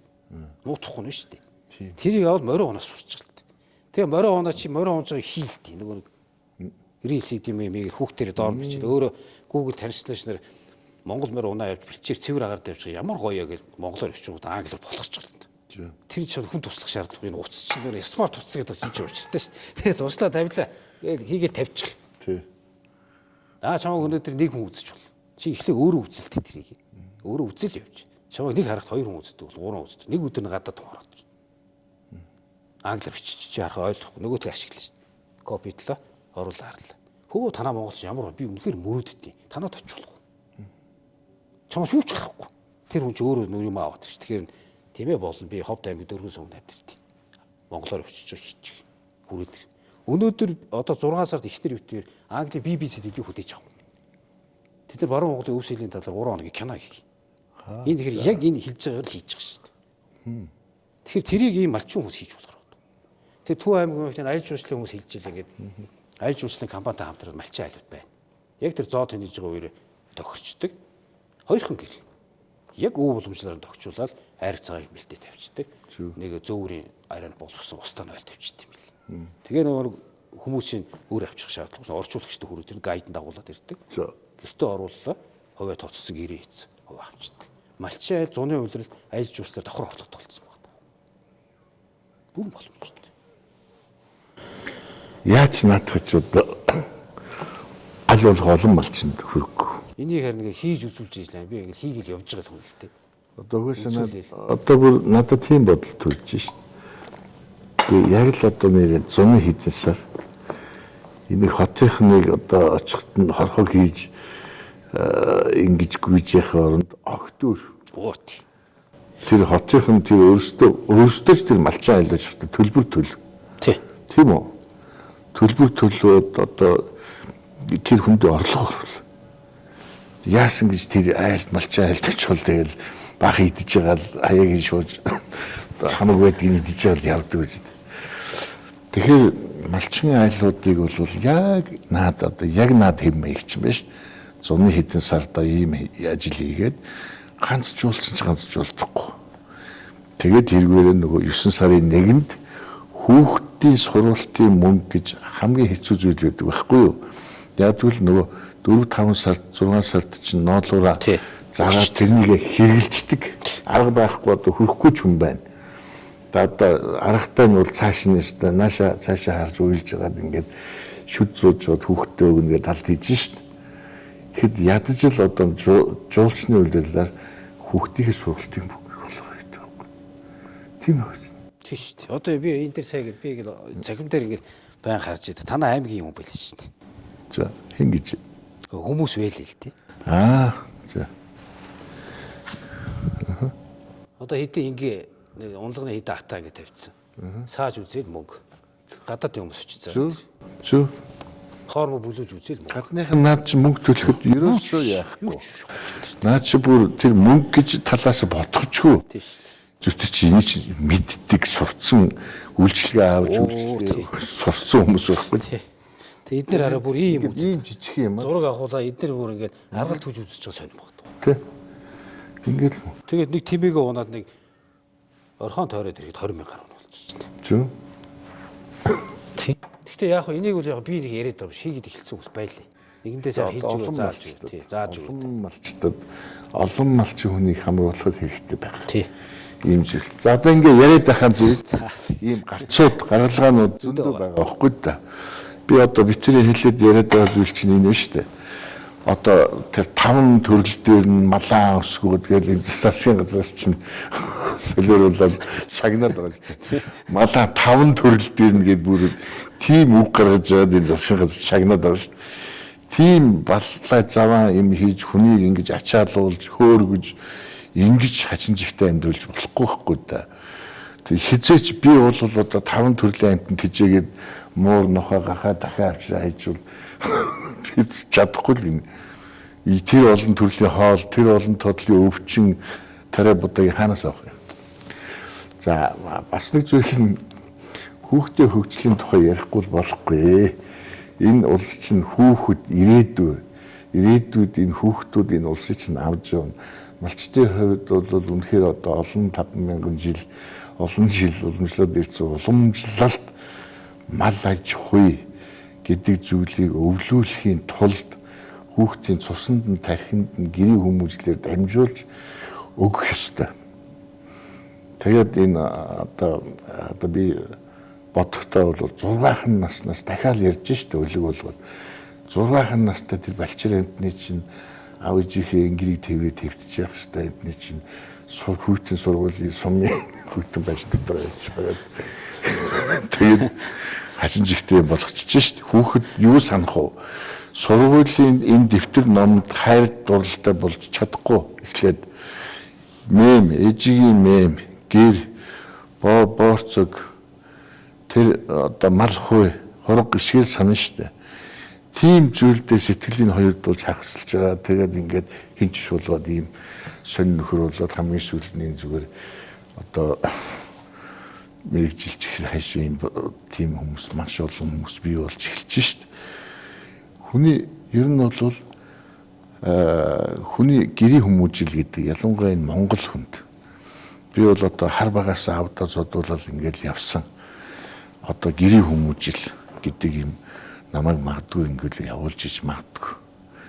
Тэгэхээр зэрэг Монгол хүний эцэг хүний иж хүний энэ одоо хүмүүжүүлж байгаа арга барил гэдэг бол байнга одоо үглээд байхтай биш.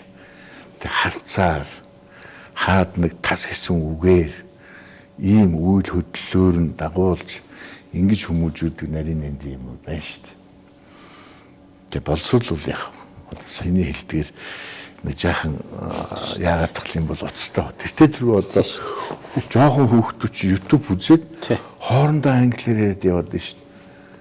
Гэхдээ энэ одоо гайхалтай байна шүү дээ. Юу англи хэл бол одоо хоёр хүүхэд хоорондоо жохоо англиар American English-ээр ярьж байна. Энэ хизээч хүнд бол сургалт одоо боловсрол гэдэг юм хоцрохгүй. Эхлээд энэ тэр хүүхдэд 10 насны хооронд нь гэрийн хүмүүжил, монгол хүмүүжил тэр юм тань суулгах. Тэрэн дээр яг бас анзаарчихсан юм бол наад чи үнэн бохгүй. Ер нь бол орон нутгийн ялангуяа сумын сургуулийн хүүхдүүдийг энэ хотын хүүхдүүдийн стандарт явуулаад зөрөөд байхгүй. Тий. Наад цаана амралтын яг мал төлөх үеэр тэдний зүгээр намар нь богинохон амрааж байгаа яг тэр үеэр ядч сар мар амраадаг тийм зохицол хотоос өөр байх хэрэгтэй. Зөрүүлээд амрлаа. Хоног нь өөр. Тий. Хотын хүүхдүүд одоо хавар удаан амраад ирэхгүй шүү. Тэгэхээр яг орон нутгийн хүүхдийг намрын амралтаар нэг 14 амрахын нэг 7 хоног амруулаад харин тэрийг нэмээл хаварт нөхчдөг. Тэр чинь тэгээд Монгол ах уу гэдэг чинь одоо тийм биш дээ. Би яг очиод тэр өв соёлын юмар хийж байгаа юм яах вэ гэхээр тэр Монгол орчиндөө амьдарч иж хүн чинь тэр сэргдэг. Мэдрэмж үүсдэг юм билээ. Яг мэдхээс хад мэдэрдэг биеэр. Тийм учраас би сая хичнээн тэр тоглог хаус барьсан ч гэсэн өнгөрсөн өдөр яг уул ямд ганцаараа шаваа. Гэртээ амьдэрсэн. Гэртээ хөвтмөөсөн. Тийм гэртээ хөвтмөө санагдаа. Тэгээ яг ингээд хэвтээ тэр гэртээ байгаа орж гараа тэр малын баас шээс тэр тэгээ ноцолтоо тий. Аргалаад хүлээд нүүрс хийсэн дээвэр заавал аргал хийж тэр аргалын үнэрээ аваа тий. Тэгээ бодож өрөөд хийж байгаа бослогоор миний тэр орон нутгийн талаар бичиж байгаа пост хүртэл амь ор авчиж байгаа. Тэр зүгээр харж ингэдэй ингэж ярих.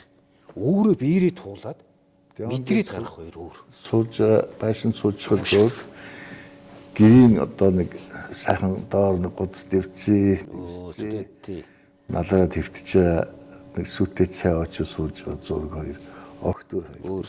Энд ирээд ихтэй сургууль Монгол өв соёл заалгах яг таны хэлдгэр хүүхдийг амралтаар нь яг тэр нүүдэлж авахуд нь малчны хотонд нь сар байх хоёр ч ихтэй сургууль бос тэнд авчих واخ. Өв соёл. Би ч юм сони юм хэл юм. Сая Лавга доктортой ярилцаад маш сони юм ярьж байгаа байхгүй юу? За сургууль нь гэхдээ ядаж холдож гин гэж байна шүү дээ. Одоо малчин айл хүүхдээ сургуульд өгөх гээд явхад одоо магадгүй 100 км ч явах юм уу сумын төв орох гэж.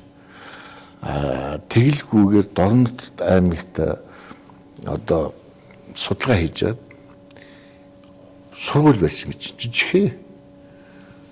Дээрээс гуглдж жагаад олон малчтын жаахан бөөгнөрөлттэй хэсгийг харж жагаад дунд сургууль барьсан. Жижиг сургууль. Тэгээ 5 6 10-аад хүн хүүхдийн жижиг сургууль байхгүй да. Жохон одоо Вашингтон хөрх юм байх нь шүү дээ. Тэгээд тэндээс эцэг эхчүүд сургуулийнх нь гадаа бас малтай малыг ойртуулж шүү дээ. Нөгөө хүүхдүүдэд чинь. Тэгээд тэр мал нь бол нөгөө малчид өөрсдөө хань төөргөөд хонь дандаа хонь. Олон хоньтой 200-аад хоньтой ч гэнэ. Тэгээд тэнд нэг 2 багш ерөөсөө юм цомхон. Яг ерөнхий боловсрол одоо тэр багангийн сургуулийн хөтөлбөр нь бол яг тэнд заагдана. Багш тэндээс хашаач явахгүй. Хүүхдүүд тэгээд тэндээ яг л байна. Гэхдээ 3 хоног хичээлээд 4 хоног ямар. 3 хоног хичээд гэр ойрхон ээж аав нь айгүй ойрхон давхиж ирээд сундлаад ингээд аваад тавьчихдаг. Тэгэхээр чин тэр хүний нөгөө гэртээ өнгөрөх хүүхдийн гэртээ аавчдыг өнгөрөх хугацаа нь ойртож байгаа байхгүй. 4 хоног гэртээ байгаа 3 хоног хичээлээ. Тэгэхдээ 3 хоног сургууль дээрээ байхдаа цөөхөн хідэн гоё найзтай. Тэгээд тэр найзууд яадаг вэ? Өөрсдөө малад хичдэг. Харж байна уу? Өөрсдөө очиж гүйж очиод малад хичээдэг. Тийм хөрхөн. Тэгээ тэрийг нэг тийм жишг сургууль байгуулсан. Би одоо очие гээд амлалцсан байна. Тэр сургуулийн үзэгч тэнийг хөгжих боломжтой гэж байгаа байхгүй юу? Хангалттай цалинтай. Бүр одоо энгийн сургуулийн багшнаас дээгүүр цалинтай. Тэр багш бол одоо болж байна. Ёстой гоё гэдэг ингээд ажиллаж байна гэж шүү дээ. Ер нь л яг тэ очиод тийм яг зорилго нь юм байхгүй. Миний яриада нөгөө хүүхдийг гэрээс нь холдуулахгүй ойрхон байлгах, малаас нь холдуулахгүй байлгах энэ сурч боловсрох нь одоо төрөөс арга байхгүй 6 настай суулгах гэдэг байгаа бол шийдэл нь юм байвал аль аль талдаа гэртээ малда сургуульд ойрхон байлгах гэсэн шийдэл байхгүй да. Энэс илүү гоё шийдэл бол бас байж болно. Би наад чинь бас бодс харсан. Тийм үү. Тий. Наад дээр чинь яригдах хэвчээ би ч өөрөө цагдаагийн байгуул төрийн байгууллагад олон жил байсан мэдлэг байх. Бүгд адилхан. Юу гэхээр суманд ажиллаж байгаа хүн аймгийн төвд очихоор цалингийн шатал нэг нэмэгддэг хөөх зэрэг. Улаанбаатар 2 нэмэгддэг. Энэ бол яг үнийг хэлэх шударга хэлэхдээ социализмын үеийн төвлөрсөн төлөвлөлт эдийн засагтай байсан үеийн цалин олголтын тогтолцоо. Өнөөдрийн бидний амьдарч байгаа нийгэмд явах хэвчээ энийг буцаад уруу болох хэрэгтэй. Та хотод ажилладаг байж байгаа аймгийн төвд очиж цалингийн шатал 2 нэмэгдэнэ. Сумын төвд очих юм бол 2 нэмэгддэг. Бүр багийн төв дээр очиж 3 дахин нэмждэг. Тэгээ би яг энэ сэдвээр аймгийн төвийн сургуулийн багштай ярьж ирсэн чинь наад чи айгүй үнэн тогтолцоо хийгээсэ. Хэрвээ намайг суманд очиж багшлна гэж бүр баг дээр очиж нэг ийм болчих би шууд орхиол явна гэж байна. Тэгэхээр яг тийм маягаар одоо жишээ нь манай монголчууд 200 гаруй монгол хүн гадаад улс дэлхийг тарааж ажил хөдөлмөрлөж ир гэж. Тэд нар яагаад яваад байгаа? Амьдралаа сайжруулах, өрхөө орлого нэмэхийн төлөв явж байгаа үндсэн зорилго. Тэр шиг одоо тийм бодлогыг одоо жишээ манай төр засаг яах гэж болт. Би тэгж бодсон. Улаанбаатарын тэр мундаг шаталтай багш нарыг томилтоор явуулж болж болно шүү дээ. Чи сарын хугацаатай багийн төв дээр очиж багийн сургууль багшлах юм бол энд авж байгаа цалингаа чи 3 дахин ухуулж байгаа. Тийм цалингийн системд орцсон те оруулчих болно шүү дээ. Тэгэх юм бол энэ ялангуяа шаталтай тийм залуу тэр багштаач ашигтай. Энэ хотын стресс юунаас салаад тэндээ авчиж өөрөө хүүхдийг авчиж хам сурсан ч болно шүү дээ. Тийм бас харагдчихжээ зүгээр харахад бол. Тийм байгааз. Хэрвээ яг ингээд тэр тогтолцоог нь хараад ингээд өөрснөө судлаад явбал энэ дээр тэгээ яг миний анзаарсан юм бол энэ төр засгийг хэрвээ би сөрөг юм ярьдгүй л дээ. Зүгээр бодитойгоор харж яхад бол энэ төр өдөрж байгаа хүмүүсийн доор байгаа хүмүүсийг амьдралыг мэдэхгүй байна.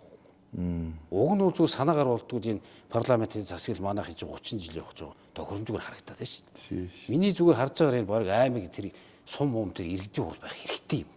Зүгээр гүйцэтгэлийн байгууллага байл та тий. Тэр их хурлын гишүүнгүүд байгаа нь тэр сумандаа амьдралтай цугцсан.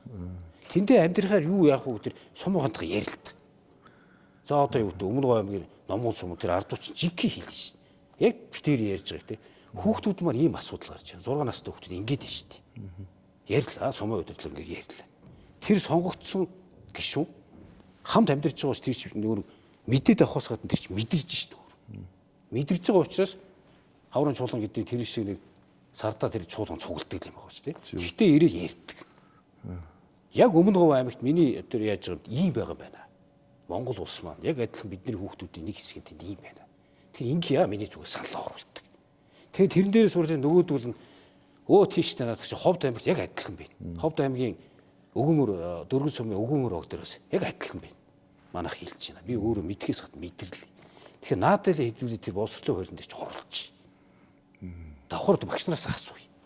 Асуулаа паг хууль гаргаад тахтал ер нь энэ Монгол улс бүх асуудал шийдэгдэнэ. Би л тэгж харсан. Тэгээд дээр нь яг харж байгаа юм бол төр засгаас хэрвээ хийж болдог юм гэх юм бол энэ Улаанбаатар хотын ачааллыг тийг бууруулах юм хийж болохоор харагдаад байгаа байхгүй. Наад зах нь одоо энэ улсын наадмыг яг аймгийн төвдөр хийж болдгоо. Тий. Нөгөө олимпик хөгдөг шиг шалгаруул хэл. Хоорондоо одоо ингээ өөрөө одоо танаа төрсөн нутагч чинь тэгэл дор нуугч улсын татаасгүй аймагуд биш шүү дээ. Эднэрт ингээд хоорондоо яг ихний хэлж эрхийг өгч. Энэ жилийн наадмын дараа намар гэдэг шиг эрхийг өгчдөг. Бүтэн жил бэлтнээд. Тэд чинь бүтээн байгуулж явна шүү. Тийшээ үзэгч точлоо монголчууд точлоо тэр нутгийн том сурталчилгаа эргээд хитэн айлтын шүүж хөрөнгө оруулалтаар хөгжөөд яв. Олимпиад бэлдэж шүү. Олимпиад бэлдэж байгаа. Тэрийг би харсан. Сая нөгөө өв соёлын чиглэлээр битээр бас өнгөрсөн үед манай соёлын яамнаас энэ налахт нэг нүүдэлчдийн их наадам гэж хэлээд болохоор юм билээ шүү дээ. Тэнд монголчууд цуглаж байгаа юм. Гадны жуулчд ямар гоё ярьж байна. Тийм маягаар бас нэг дээрээс нь ялангуяа бол зохицуулаад хийвэл хөдөө орон нутгийн эгэлж ирийн малчны хүүхэд өрхөө орлого нэмэгдэх боломж зөндөө харагдаж байна.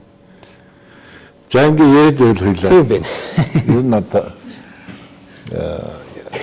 яг үндэ ингээд малч зөвхөн л одоо би тэр малчтын тухай ярьж шít. Малчтын хөгжлийн тухай. Маш их юм ярмаар байхгүй. За мэдээч хэрэг одоо хүн болгон л өөр ингэсэн ингээд бодлоод байж таар. Гэхдээ шийдлүүдийг гаргахад бол яг өөрөө ч одоо яриад байгаа энэ шийдэл бол маш зөв нөх хүн өөрөө очиод орон нутагт нь тэр байгаа газар нь очиод амьдраад дотор нь холилдоод ирэхин зэрэг л шал өөр зүйл шал өөр сэтгүүтэй явж ш. Жишээлбэл улсын хурлын гишүүд гэдэг бол мэргэжлийн бус парламенттай тэгэл одоо бүгдээрээ л нефтийн тухай ярил бүгд нефт мэднэ. Гурилын тухай бүгд гурил мэднэ. Ийм парламент гэж хэлж байдаг. одоо эдийн засагч хүн бол эдийн засгийнхаа номыг л уншдаг. Тэрний тухай хууль гаргахад тэрний тухай л ярьдаг. Тийм үү? Хүн болгон тэр бүгдийг мэдэх албагүй. Би энэ стаканы орц энэ шилний тухай мэдэх ямар ч шаардлага байхгүй. Ингэж мэрэгжлийн парламент үүснэ. Яг тэр мэрэгжлийн хүний амыг сонсч иж тэрний үгээр шийдвэрийг барьж иж тэр хууль дүрм гардаг юм байх шээ. Яг тэрнтэй адилхан орон нутгийн одоо бүр малчиттай нь өөрсдөө хон жүнжүүд за би бол тэгтээ зүг малчтаар тэнээд яваад одоо бүр нүдэнд харагдал ярьж болж байгаа. Яг л одоо ямар миний сэтгэлд одоо хамгийн эмзэглүүлж байгаа зүйл малчтын ирээдүй, малчтын хөгжил, малчтын энэ сайхан өв уламжил цаашаа айгүй тийм гонигтай зүйл харагдаж байгаа байхгүй. Үнэхээр одоо үе үеийн малчит маань зүгээр л мал дагж явсаар л биеийн бүхүүд ингээд бийгүү болоод тийм эмнэлгийн үйлчлэл авч чадахгүй болоод нэг л мэдхэд одоо хэцүү өвчтөй болцсон ингээд явж ганц хүн гэдэг амтан хүн учраас тэр хүн хөгжих ёстой. Ганцхан тэр нэг гаднаа нэг порто зогсоогоод гаднаа нэг одоо нэг Япон буруу үйлтэй машин унаад энэ малчтын хөгжил биш байхгүй.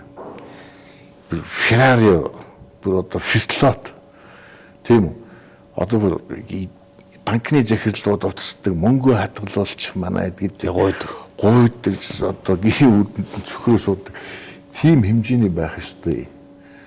Зүгээр энгийнээр боотоход алт зис энэ байгалийн баялагын дараа Монгол малчдын энэ Монгол малын мах түүхийд энэ орн шүү. Энэ алт зис нь дуусна. Монголын эдийн засгийг юу авч явах вэ? Энэ олон мал. Энийг зөв голдвол зөв зах зээлд гадаад гаргаж үнэлж чадах юм бол манай малчтын одоо амьдрал бол зүгээр гайхалтай. Энэ брэнд фертлот гэхлээр л одоо баян хүн юм шиг тийм биш.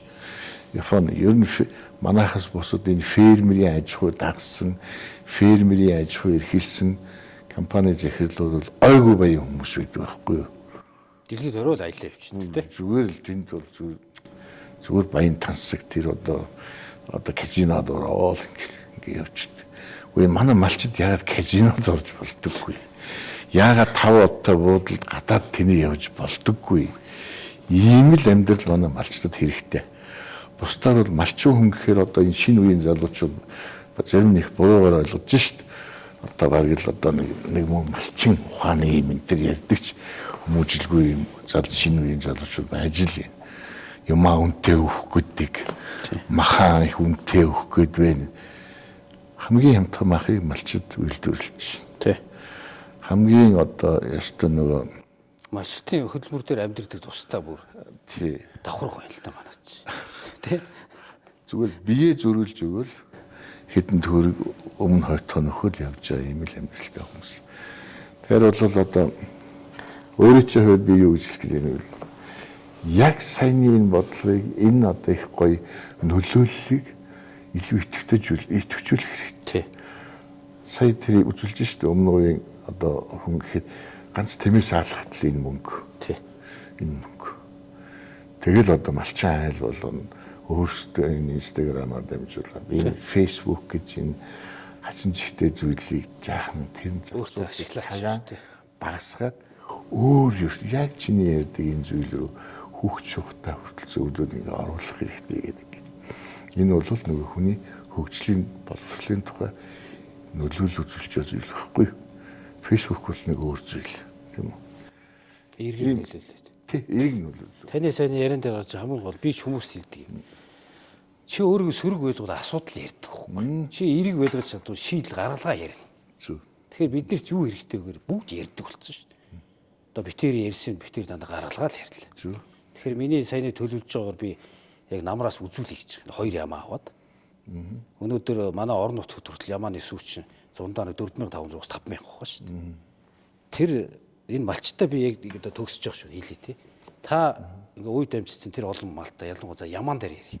Тэр ямаага өвөл саагаад 1 литр сүүгийн 5000 гар. Үнэлнэ шүү дээ. Нэг литр гэсэн үг. Тэгээд тэрийг 10 ямаа 50,000.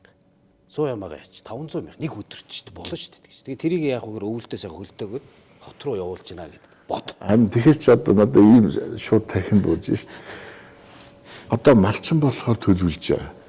Ерөөсөө малчин болыг шийдэж байгаа, бодож байгаа, бас нэг яриа шийдвэр гаргаж чадахгүй, зориг хүрэхгүй, ухаан олохгүй залууч зөндөө байна. Та нар малчин болох ч бол заавал тэр 500,000 малчны тухай битгий бод. Олон мал худалдаж авах хөрөнгө мөнгө хэрэгтэй, байшингаа зарчаад явах уу гэж битгий бод. Зүгээр л одоо 4 үнэ. Тий. 4 сая сайлын үнэтэй. Таргийн даваа ямаатай. Эхлээд тэр хөнгөн гарч. Тийм үү. Яг тэр одоо амьдрал дээр буугаад гэрээ барьж аваад сайлын үнэтэйгээ үздэг. Тэгээд энэний ашиг шимийн хүртээд тооцоо бод. За цааш нь яаж хөгжүүл юм чинь хөгжин шүү дээ. Цааш хөгжин.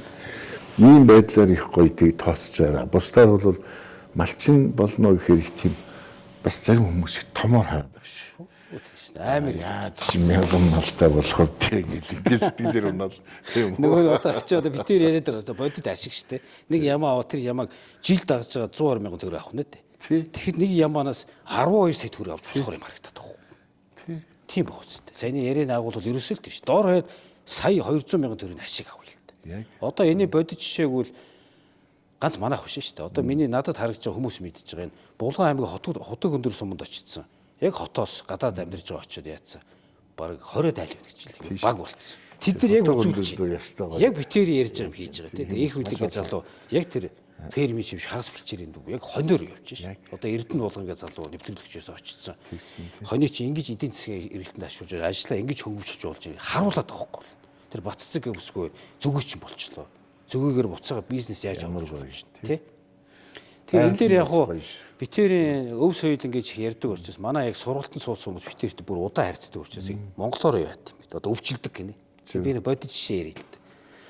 Миний харсан юм таны ярьж байгаа юм дээр боловсролын юм дээр яадаг вэ гэхээр би зөвхөн 4 сумаар л ярий. Тэгээ нутгийн дөмөнд хэлж чад уучлаарай би тэрийг ажил болгоно гэдэг. Айгүй олон айлд юм гой нэрчүүд байна. За. Энэ үл биш ганц 4 сумд биш Монголын 330 сумд малчин айлунд болгоно асуудал.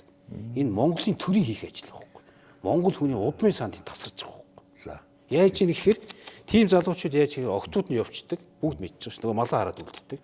Тийм залуучууд уулзах нь 20 эдээс 40 эдтэй тийм залуучууд гэрэлж үзье. Уугаад ингээд уулзах суугаар нийгэм шиг ингээд ичээл доошо тонгоогоод ингээд сандраа ярьж чадахгүй шахав. Манай нэг жоох юм татчихаар ижил буруу буурдчихдаг зайлууд. Эднийг яах вэ гэж. Тэгсэн чинь энэ говь алтай засаг дараагаар Амгаланбаатар залуу байл. Тэр энэ дээр шийдэл хийсэн надад харагдсан. 2000 залуучууд уулзуулсан байна. 50 хос төрсөн байна. Таваад. Яг тэр шиг одоо манай анги орон нутгийн чиглэлийн юм ингээд гой харуулаа яасан чинь манай сургалтанд сууж ирсэн. Францад 11 жил амьдэрсэн бүсгүй.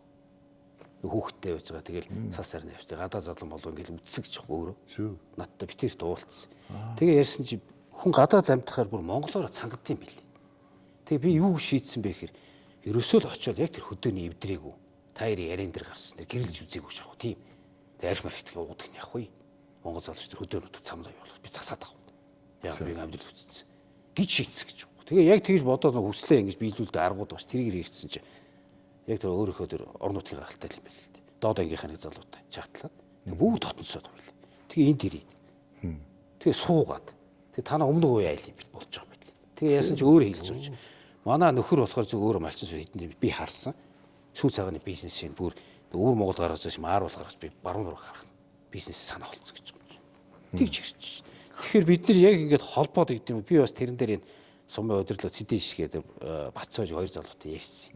Хэдүүлээ яг сумаа санаачлаад яг ийм нэг адуучин тэмцээн гэдэг шиг өөр сум хаа гэдэг хувьсан ч юм уу те. Өөр сум руу гэдэг юм уу. Хүмүүсийг ингэж бас тийм залуу хосууд уулзалт хийж үзүүл яа. За 20 залуу уулзвал. Хоёр нь хоорондоо чатлал үлддэг л та. Тийм биз дээ тий. Тэгэхээр тэнд хөгжил нөр хүний хөгжил явах гэдэг байна. Тий. Тэгэхээр миний энэ харснаар жишээнд харж яхад одоо энэ гадаад амьдарч байгаа тэгэл манайд ч нөр эмгтээчүүдийн манлал их болцсон тий.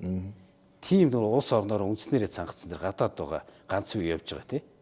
Үр хүүхдээ ч гэсэн ганц үе нөхрөө явж байгаа хүүхнүүдийг гэж авчирч байгаа. Энэ хөдөөний тэр залуучуудын цуглаан ийм гоё ийм ивэт хиймсгэж боддог байхгүй. Зөвхөн танай нутаг руу биш ээ. Биш тийм Монголын асуудал. Тийм улсын асуудал. Асуудал болцсон зүйл шүү. Бүгдийн сайхан уурж авчирцаа юуг нь гаргадаг шиг ягаад сумаас нэг усаа зөксөж авчиж байгаа тэрийг олон нийтэд харуулах шаардлага биш ихний хэлж. Наад дотор ч юм биш миний яриад байгаа тэр чи гэр бүлтэй байгаагүй биш зарим нь бол гэр бүлтэй байсан алдаж удсан хүүхдийн сургалтаас болоод 6 настайгаас нь хүүхдийн салгаад ингээд явцсан ер нь хоёр талд ингээд амьдрна гэдэг чинь залуу хүмүүсийн хувьд бол хэцүү зүйл шүү дээ. Тэгэл одоо тэр гэр бүлийн халуун зүйл чинь байхгүй бол ингээд холцоор юм би бол сэтгэл наад чи 40% руу орж ийн гэж зөвхөн юу энийг бол бас манай төр зэсийн анхаарал хуугаагүй залуус бол одоо доошоо хараад ингээд явж байгаа бас л өндөр хувьтай байгаа. Сум болгонд байгаа. Хэдэн 10-аараа байгаа. Тий. За окей. За баярлалаа. Маш гоё яриануд. Өөрөс чинь би одоо зөндөө гоё ёстой. Та тэр чинь айл тэгээд алсан гэрэлтсэн хөдөө орнууд тэр авгуулсан явж байгаа хүмүүсийн төлөөлөл ш. Та ч одоо малчин энэ сайхан нэрээр явж байгаа олон жил танаар би бахархдаг бас. Одоо ярьж байгаа юм сайхан хийгээ явж байгаа. Би ч бас нэг энд бас жоо хувь нэмэр оруулах бас нэг хөдөөний айлыг сайхан нэрийг авч явж байгаа учраас нэг ч гэсэн бас нэг тэр орон нутгийн юм гэрлэг ийм юм сануулаа сэрийч юмсэл бодож байгаа. За баярлалаа. Хөдөөний айл төрийн бус байгууллагад дамжуулаад хөдөөний олон одоо хөдөөд олон гоё бүтэн гэрүүл. Тий. Би болоосоо бүтэн баян өрхөө орлого өндөртэй тий. Тий өрхөө ондоо үр зээлгүй. Үр зээлгүй. Эрүүл сарвал тий бүтэн амьдрал хамгийн гол. За. За баярлалаа. За баярлалаа. За.